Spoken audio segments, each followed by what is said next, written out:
Real quick before I start, just want to note this video is full of spoilers, so if you're not caught up on these shows, go ahead and toss this video into your watch later playlist and come back when you're ready. So I binge watched Attack on Titan for a couple weeks and picked up on tons of similarities between it and another of my favorite shows, Avatar: The Last Airbender, along with Legend of Korra. I don't know why so many people hate on Legend of Korra. I think it's pretty good except for season 2.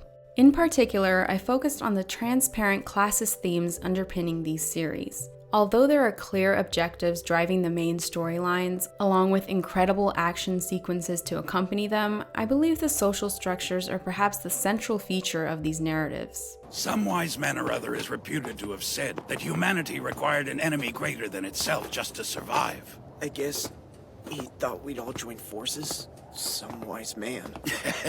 The cultures revolve around immense class disparities and the damaging, sometimes horrifying ways in which these severe disadvantages affect those at the bottom. They also ultimately portray how individuals can manipulate those frustrations to further their own personal agendas. In Avatar's case, I'm going to focus on the Earth Kingdom, specifically Ba Sing Se, as it's a more concise representation of the disparities going on all around Avatar's world. What'd you say, colony trash? Plus, it features physical embodiments of class separations like Attack on Titan does. The walls almost seem just as much about keeping out poor people as they do about keeping out Titans and the Fire Nation. In this essay, I'm going to examine the specific ways these shows parallel one another in regards to classist themes, and how illusions of peace within these dramatically unequal systems can often crumble.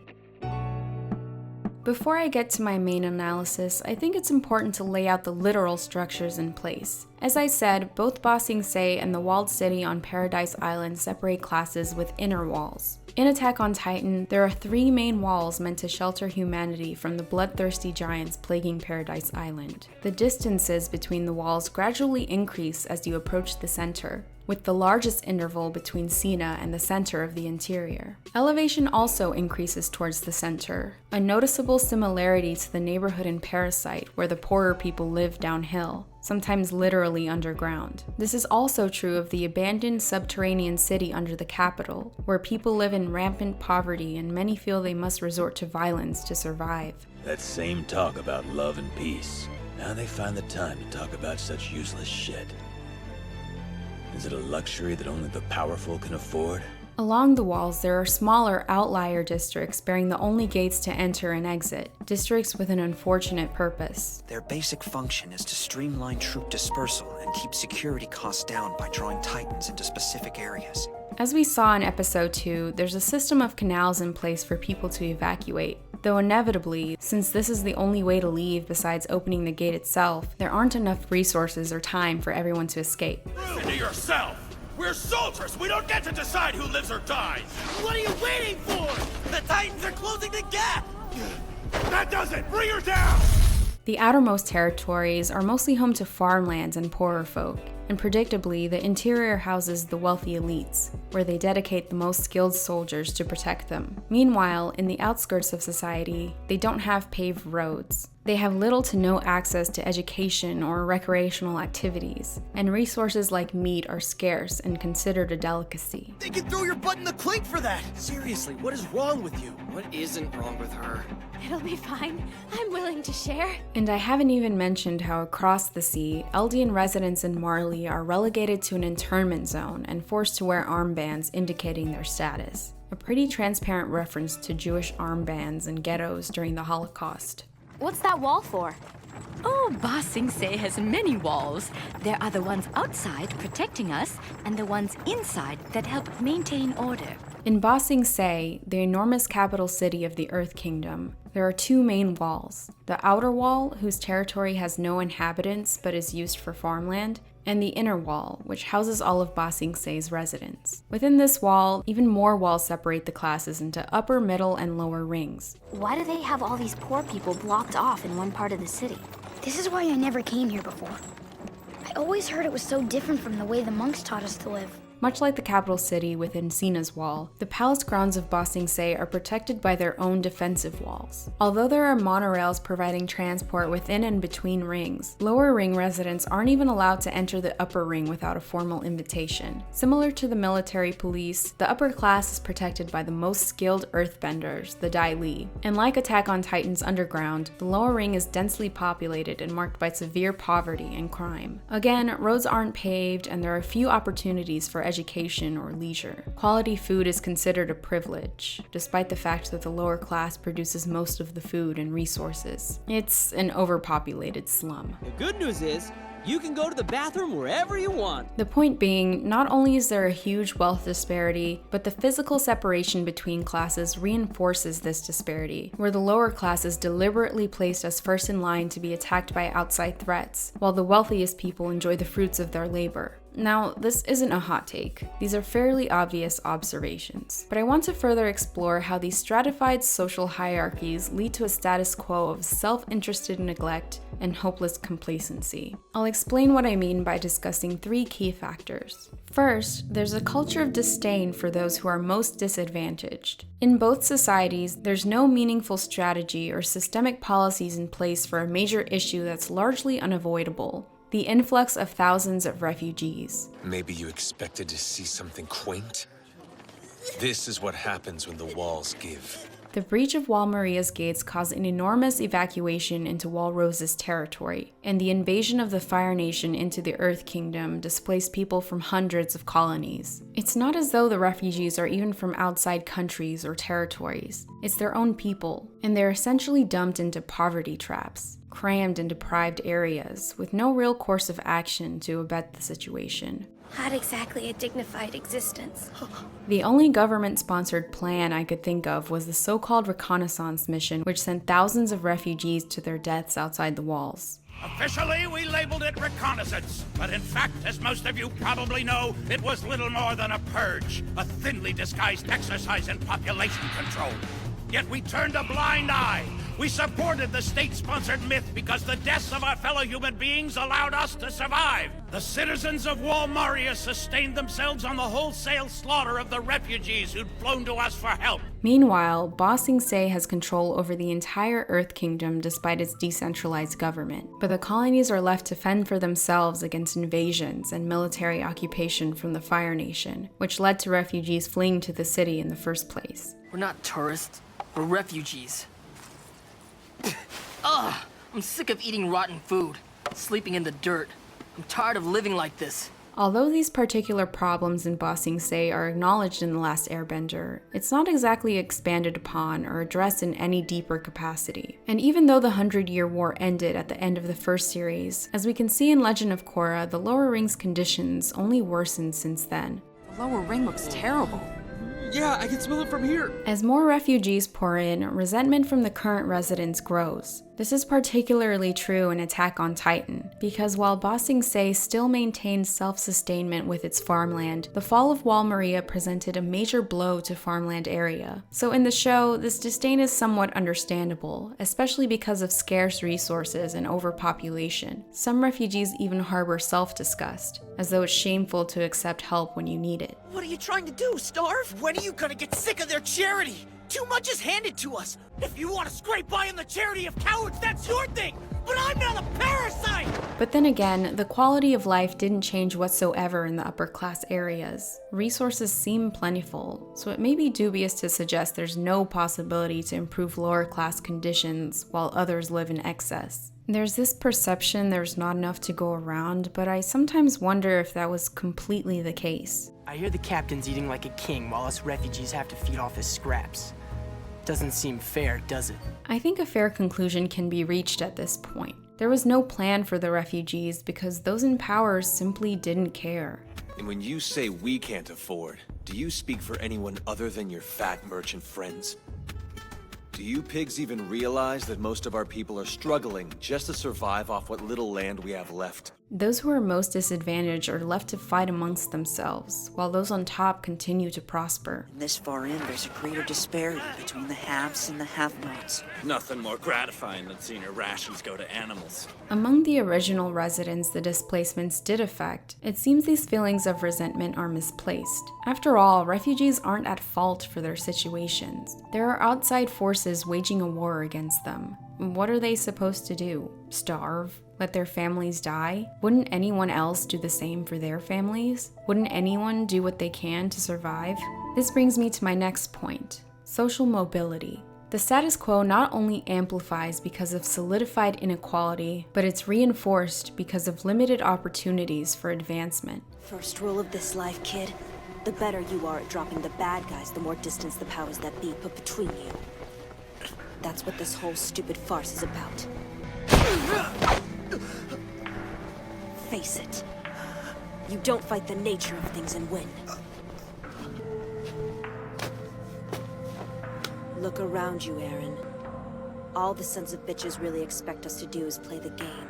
For a while, I wondered why in the world would so many people sign up to be in the military to potentially fight Titans. But it's the same reason the Eldians in Liberia want to become warriors, so they and their families can ascend in social status. For some, the incentive was as simple as being able to eat. 3 square meals a day for life! For others, they fantasized about becoming military police and living in the interior. Seems a little backwards to me.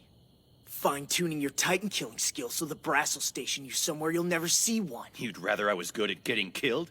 Thank you, but I'll pass. Better to play the system than get gnawed on. They want to ascend in any way they can so they can have the opportunity for a better life. But in the end, only the best of the best really get that chance. Bending can be interpreted as somewhat of a parallel to this. Most, if not all, of the military personnel can bend an element. Mako and Bolin use their bending abilities to escape a life of poverty and crime. And the person who can master all 4 elements has the most authority in the world's affairs. Bending is a significant advantage many people simply lack. In that sense, most non-benders have even fewer avenues of social mobility in Avatar's world, especially within the walls of Ba Sing Se. What I'm trying to say is, Amon was right. Incidentally, the Avatar's powers first originated when someone living in an unfair system wanted to create a better life outside walls of his own, and later shared his knowledge with other impoverished people. One has proven that with the power of fire, anyone can survive in the wilds. We don't have to live under Chu the Elder's rules anymore. So I say we leave this city and start over. Who's with me? However, it seems that all too often, once people reach that better life, after they've overcome much of their own struggle to survive, they forget about the struggle of those they left behind. We've given up on fighting the Titans. Instead, we'll fight each other over what little land we have left. That's what all of us are here for. We followed the rules, climbed up through the ranks, and now here we are. What do I care? It's fine by me. The attitude largely seems to shift to an I got mine or it's not my problem mentality, rather than one of compassion or generosity. An astronomical number of lives snuffed out in a twinkling. Yes, well, no help for it, is there? If it's their time. Those who live in poverty are further dehumanized and othered, so if you work hard enough, you too can pretend poor people don't exist. But even then, those who've managed to ascend are usually taken advantage of by more powerful forces. New airbenders were abducted by the Earth Queen and forced to join her military. Scouts were needlessly killed in pointless missions. Yes, they are soldiers. They are prepared to die. But remember, every one of them is a flesh and blood person. Every one of them has dreams, hopes, fears. Every one of them has a name. This is largely accepted as just how things are. This is the way things must be to maintain a semblance of control and order. This is our life now. We can't beat them.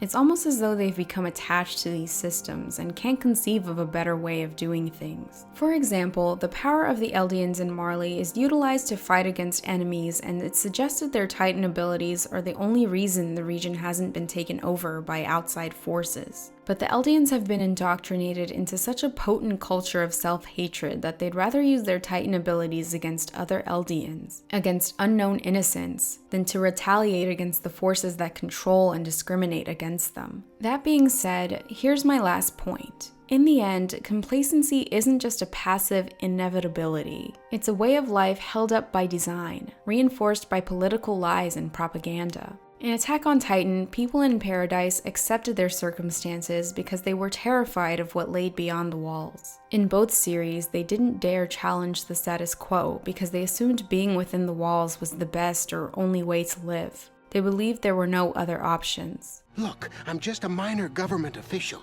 I've waited 3 years to get this house. I don't want to get into trouble. Get in trouble with who? Shh. Although there's inequality, life in the walls is largely peaceful. And if nothing else, you aren't living in constant fear of the Titans. We're trapped inside these walls. But as long as there's plenty of food and alcohol to go around, most people are just fine with that. In their whole lives, they'll never question how wide the world might be. Struggling in poverty, having to fight to survive, that's just how it is, and you simply have to learn to deal with it and strive within the system that's been laid out for you. At the same time, they harbored a false sense of security within these systems. This illusion of peace dictated their lives as wars raged on outside, and as political turmoil raged on within the walls, the details of all of which were beyond their understanding because those in power chose to conceal the truth. Why are they keeping quiet about this? It's an earth-shattering discovery, for God's sake. What's the point of playing it off? Status quo, right? Yeah, higher-ups play it close to the vest. All this carnage. And they couldn't even be bothered to come up with a decent cover story. Their deliberate isolation from the rest of the world strengthened the oppressive government's hold over them. The people on top know the truth, while those at the bottom suffer from those truths. And when these illusions were threatened, the flimsy social norms held together by secrets and class disparities came crashing down. All this time, what I thought was a great metropolis was merely a city of fools.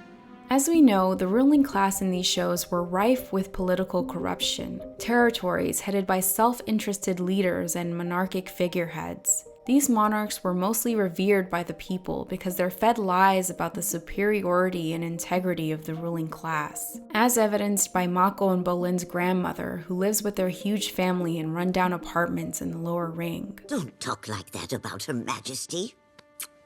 Long may she reign. And by citizens in Paradise who seem easily pacified by being given some food from time to time. Behind the scenes, secrets and conspiracies dominated the social structure set in place. To take it a step further, the governments used mind manipulation and death threats to keep the truth under wraps, particularly so the Earth King wouldn't learn of it. There's no war in Ba Sing Se.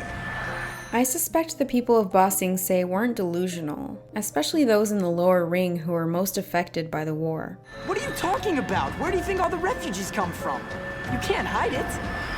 Perhaps that's part of the reason why Long Feng went to such great lengths to keep lower ring citizens in their place. In any case, it seemed as though the war outside the walls was actually common knowledge, but the residents were constantly under threat not to mention it, or they were brainwashed to believe everything is fine. Welcome to Ba Sing Se. We're so lucky to have our walls to create order. Meanwhile, on Paradise Island, people's memories had been altered so they'd have no recollection of their true Eldian history. It's about life on the outside. I really hope this is your idea of a joke. Stuff about the outside world is illegal. Seriously, you could go to jail for that. All the same, it seems plenty of them questioned the nature of the Titans, but were too fearful to discuss it.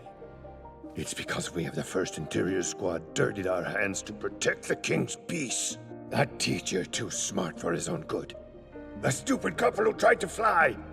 A whore who screwed the wrong man. No matter how they beg or plead, we erased them to protect humanity. And those who couldn't be controlled by memory tampering or mind control like the Ackermans were purposefully persecuted and treated as outcasts in society. The greatest weapon these oppressive regimes had was maintaining their population's ignorance and establishing a fear of inconvenient truths. Those in power weren't concerned with protecting or helping their people, especially the poorest amongst them. They simply wanted to maintain power and pretend it's meant to keep the peace, that it's in the people's best interest. I've realized something about these men. What they're fighting to protect is not humanity, but their own gardens, houses, and lands. Which means all they care about is suppressing those who dare to question their authority in any way. And in this way, as most people are lulled into that false sense of peace within the walls, power is maintained, and complacency continues on. For example, Lord Rice knew the true nature of the Titans. He knew recon missions were pointless, that the deaths of thousands of soldiers over the decades would likely amount to nothing. We're just disposable tools for you people! You expect us to live and die by whatever the hell comes out of your mouth! He let his people die in droves for no reason, and only reached out to his estranged daughter when she became the last chance for him to maintain his authority over Eldians. He allowed casualties to pile up so people could feel a false sense of comfort in their dire situations, and they'd ignore the problems within the walls because they're still maintaining hope in the efforts outside them. Tell me my son stood his ground to the bitter end. Tell me his sacrifice gave us a better chance! He was brave! But his sacrifice meant nothing.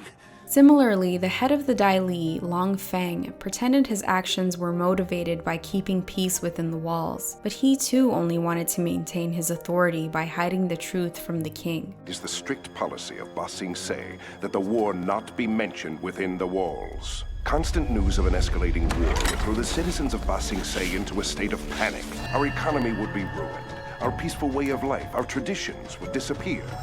In his desperation to maintain his stranglehold over the city, he conspired with the Fire Nation to plan a coup, which ultimately led to the Fire Nation's occupation of the city. Decades later, the Earth Queen abused her power and exploited her most disadvantaged subjects. You're on the wrong side of this fight, Avatar!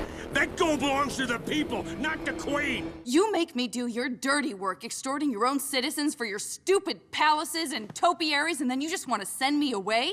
Zahir, an airbending anarchist, soon took the opportunity to take advantage of lower-class frustrations and murdered the Earth Queen, taking down the lower ring's walls and, in the process, their complacency.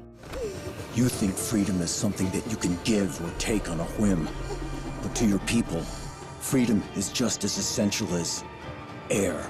I've noticed an ideological resemblance between Zahir and Eren in Season 4.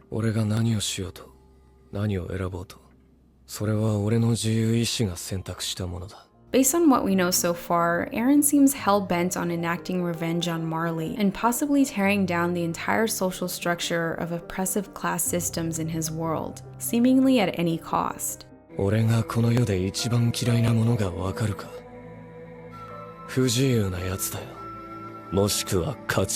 But after Zahir successfully dismantled the monarchy of the Earth Kingdom, the nation was left in shambles, igniting a period marked by dangerous political volatility and rampant organized crime. Although Zahir and the Red Lotus freed the lower ring, the ensuing chaos only led to a rise of subjugation. Soon enough, Kuvira, the so-called Great Uniter, took control of Ba Sing Se and initially improved conditions for the lower class, but later utilized slave labor to further her agenda and exiled dissenters. Perhaps after Prince Wu abdicated the throne, they had a chance for a better life. I haven't read the comics, so if it's addressed there, feel free to let us know in the comments. But the problems that ensued after Zahir's assassination of the Earth Queen raise the question of whether Eren's master plan, whatever it is, will ultimately amount to anything other than a plot for revenge. As we've seen with Gabi, the cycle of violence and poverty will only continue if this is the avenue new leaders take to dismantle hierarchical systems. The solutions for overhauling oppressive systems are obviously deeply complex and have eluded us for all of human history. I worked my butt off busting criminals,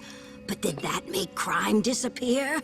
Nope. In these shows, the fear of the unknown dominates people's lives, as though the mantra, better the devil you know than the devil you don't, is the national slogan. With the notion that there's no possibility of upending these systems, the people confined in them are forced to uphold them. What's going on with the city? Why is everyone here so scared to talk about the war? War? Scared? What do you mean? This disregard to the damaging status quo is all in contrast to our protagonists. They try to imagine a better world, one in which the strong protect the weak, where people don't have to struggle just to survive, and where people are free not just within and beyond the walls, but free to know the truth. Is that why you risk your life to venture outside the walls? To see how wide the world is? Does it seem foolish? No, quite the opposite. The Scouts are wiser and braver than anyone else living within the walls.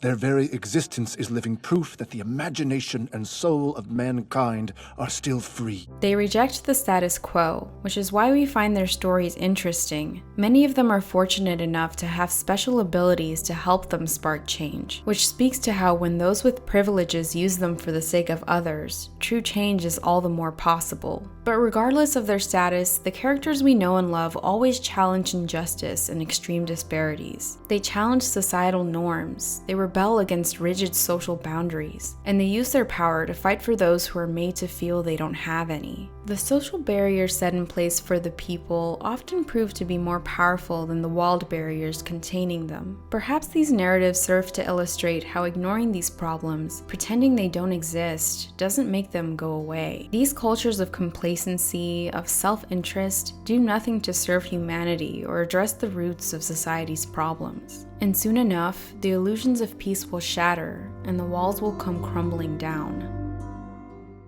Hey everyone, I'm Stephanie. And I'm Terrence. Let us know what you think of the video and feel free to check out the other videos on our channel. If you've been with us for a while, this is the first time you get to see our faces, and we're going to be popping up a lot more, so hope you like what you see. We're going to be launching a Patreon in the summer with a lot of bonus content, so stick around for that. But until then, I hope you guys have a great day, and we'll see you next time. Peace. Peace.